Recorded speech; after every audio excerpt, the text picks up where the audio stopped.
जागो जागो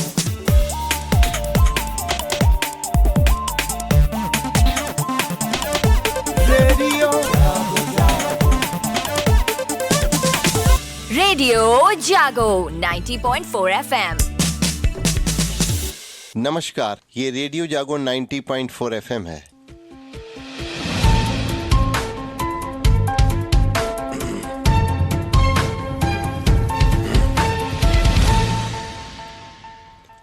अब आप अभय शंकर गौड़ से आज की हलचल सुनिए। प्रधानमंत्री नरेंद्र मोदी की सरकार ने पिछले 10 साल के कार्यकाल में कृषि क्षेत्र में बैंकों की ओर से दिए जाने वाले कर्ज में तेजी से वृद्धि की है।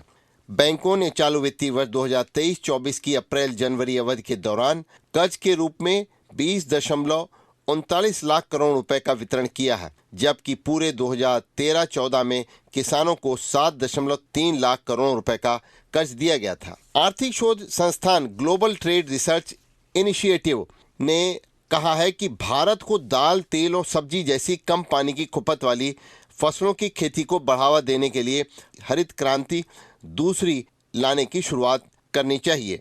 उन्होंने कहा है कि सरकार इस तरह की फसलों पर एमएसपी न्यूनतम समर्थन मूल्य की गारंटी दे सकती है। कृषि क्षेत्र के लिए मुफ्त बिजली को हतोत्साहित करने की बात भी कही गई है। ये सिफारिशें महत्वपूर्ण हैं क्योंकि कुछ राज्यों में किसान अपनी मांगों को लेकर विरोध प्रदर्शन कर रहे हैं, जिसमें फसलों के लिए एमएसपी की कानूनी गारंटी और कृषि ऋण माफी शामिल हैं। कुल एमएसपी खरीद में धान और गेहूं की हिस्सेदारी लगभग 90 अथवा 95% है। धान की अधिकतम उपज और खरीद पंजाब और हरियाणा जैसे राज्यों से की जाती है। सार्वजनिक निजी भागीदारी यानी कि पीपीपी मॉडल पर यात्री सुविधाओं को बढ़ाने के लिए प्रदेश के 15 बस स्टेशनों को विकसित करने की तैयारी की जा रही है। उत्तर प्रदेश में स्टेशनों को संवारने के लिए मिली निविदाओं के तकनीकी मूल्यांकन के बाद वित्तीय बिड भी खोली जा सकती है। परिवहन निगम जल्द ही चारबाग व अमौसी सहित 15 स्टेशनों को पीपीपी के तहत विकसित करने का प्रयास करेगा। इससे पहले भी 5 बस स्टेशनों को निजी कंपनियों को सौंपा जा चुका है।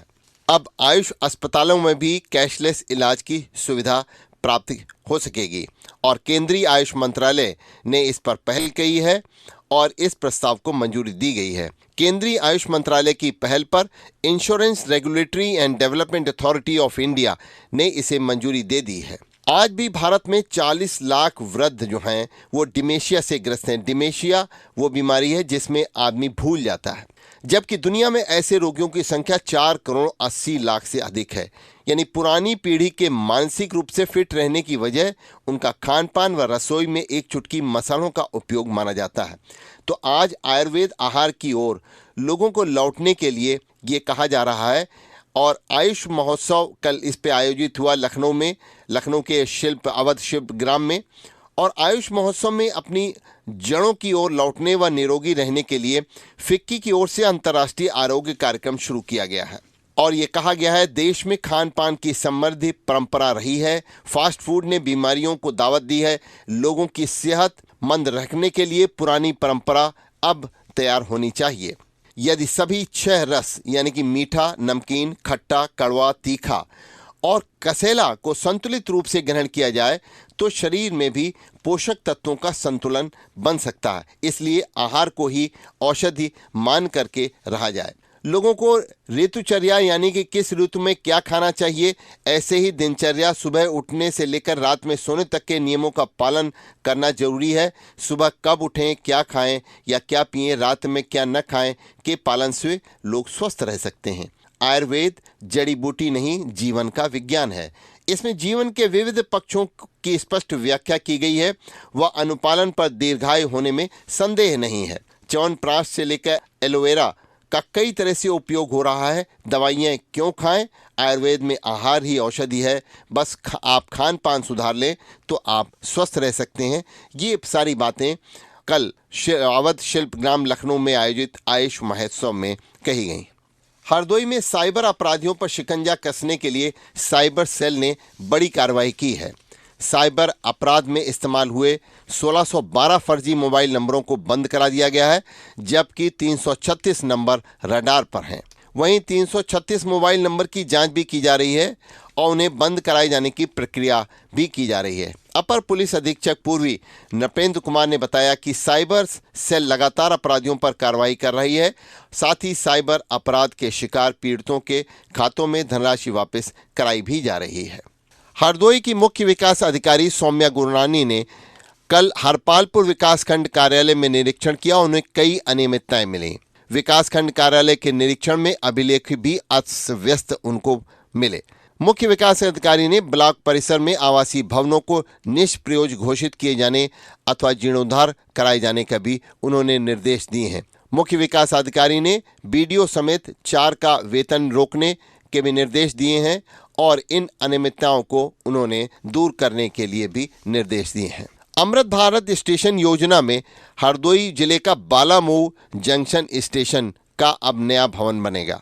नया भवन और आसपास का क्षेत्र आकर्षक होने के साथ ही अत्याधुनिक सुविधाओं से लैस होगा। इस पर लगभग 25 करोड़ रुपए खर्च किए जाएंगे। प्रधानमंत्री नरेंद्र मोदी 26 फरवरी को मुरादाबाद के 7 स्टेशनों के साथ ही बालामऊ स्टेशन पर कराए जाने वाले कार्यों का भी वर्चुअल शिलान्यास करेंगे और बालामऊ के स्टेशन का मुख्य मार्ग जो है वो उसका सर्कुलेटिंग एरिया अब बदला जाएगा। हरदोई में ग्राउंड ब्रेकिंग सेरेमनी अभी आयोजित की गई थी और उसमें कई उद्यमियों ने अपने उद्योग हरदोई में लगाने पर अपनी रुचि दिखलाई। तो पेंट, प्लाईवुड, शस्त्र, बेवरेज, पेस्टिसाइड, दूध प्रसंस्करण के साथ ही यहाँ नए उत्पादों की कई इकाइयाँ तेजी से विकसित हो रही हैं। ऐसा ही और लखनऊ के पास के एक नए उद्यमी ने किया है जो हरदोई में 45 करोड़ रुपए से नई इकाई लगाने के लिए आगे आए हैं। इसमें उन्होंने मॉड्यूलर किचन और किचन के अन्य उपकरण व एल्यूमिनियम के बर्तन बनाए जाने का प्रस्ताव रखा है। नंद बाबा दुग्ध मिशन के अंतर्गत देशी गाय पालने वाले पशुपालकों को प्रगतिशील पशुपालक प्रोत्साहन योजना के अंतर्गत पुरस्कृत किया जाएगा। साहिवाल, गिर, थारपारकर, गंगातीरी, हरियाणा व देसी नस्लों की गाय पालने वाले पशुपालक ही पशुपालक प्रोत्साहन योजना के अंतर्गत पुरस्कृत किए जाएंगे। हरदोई में 4.25 करोड़ रुपए से हरियाणा ब्लॉक की मुख्य सड़कों को दोबारा बनाया जाएगा और जर्जर हो चुकी हरियाणा ब्लॉक की कार्यालय जाने वाली सड़क का नवीनीकरण और चौड़ीकरण भी किया जाएगा। सड़क के निर्माण व चौड़ीकरण प्रस्ताव को शासन ने स्वीकृति दे दी है। स्वीकृति के साथ ही इसके निर्माण के लिए लगभग 4.25 करोड़ रुपए का बजट भी जारी किया गया है। हरदोई में गुणवत्ता की गारंटी तय करने के साथ ही अब शासन ने सड़कों के नवीनीकरण चक्र में भी बदलाव किया है।